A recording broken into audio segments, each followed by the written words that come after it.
Hi guys, thanks for tuning in to the Diagnostic World video here. So in this video I'm going to sort of kind of address something that we've been seeing quite often.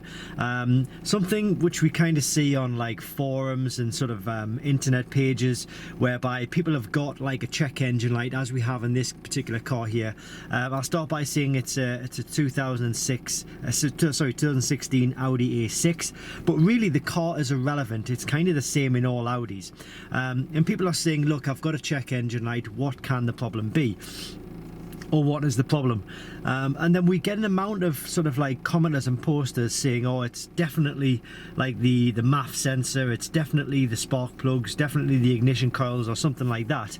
And I kind of scratch my head a little bit, because there's no way of actually knowing unless you actually hook it up to a scan tool. The chances are that somebody's maybe had that particular issue. So somebody's had a check engine light and they've needed to replace the MAF sensor. That may well be the case for that particular individual vehicle. But because it's a check engine light, that check engine light encompasses a lot of different sensors and areas within the engine system itself. Okay, so just because somebody else has got that problem doesn't mean that's going to be the same problem with yourself. Okay, so what I really wanted to address is kind of the main areas in which you would need to actually or the main problems and the main reason why the check engine light is probably going to be on your vehicle. Now, it may be displayed as the check engine light as it is here, or it may be an EPC warning light, one of the two. So we're going to use the iCarSoft VORS version 1.0 tool. I'll pop the link to this kit in the description below this video. It's a fantastic tool, but this tool is ultimately going to show us the specific reason as to what the problem is, or was, should I say, in this video, because I'll explain that in a second. So what I'd say that the main areas and the main reasons why you would probably get a check engine light, and I'm not saying this is the case every single time, and there are sort of other reasons way over and above this, but most common reasons would be something like either a camshaft sensor, a MAP sensor, a MAF sensor. Ignition coils may need replacing, the O2 sensor may be faulty, the spark plugs may be faulty, they may have sort of outlived their shelf life. You could even have a loose fuel cap, which sounds a bit crazy, but it has happened and it does happen. There could also be a catalytic converter fault, or indeed, as I said, there might be a really bigger engine issue, which we hope that's not the case, but in most cases it's probably going to be one of those sensors which is at fault. Okay, so we're going to use this tool to actually diagnose and reset that fault in this particular video. So this is available at Diagnostic World. I'll pop the link to this kit in the description below this video. There are fakes, there are clones out there, they can damage your vehicle.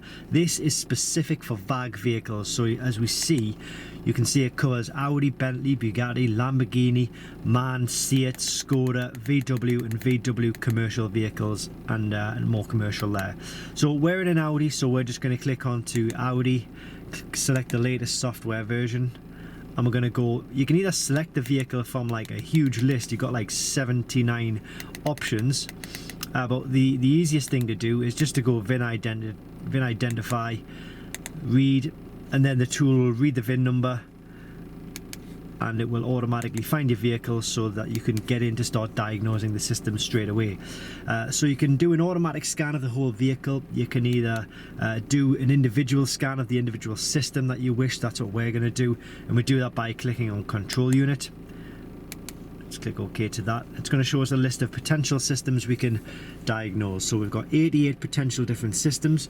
We need to find the engine, which is conveniently displayed as number 1 on the list here. So engine electronics, we're going to go in and we're going to go into read fault code. Okay, now before I show you this, we have already read the fault code off camera, and we have actually reset the well, we have physically fixed the fault as well, but the check engine light is still on. We need to check it. We need the tool to not only read the fault codes but actually communicate with the ECU to turn off the engine light as well. Okay, so I'm going to click on to read fault code. We'll show you what the fault code we were getting was.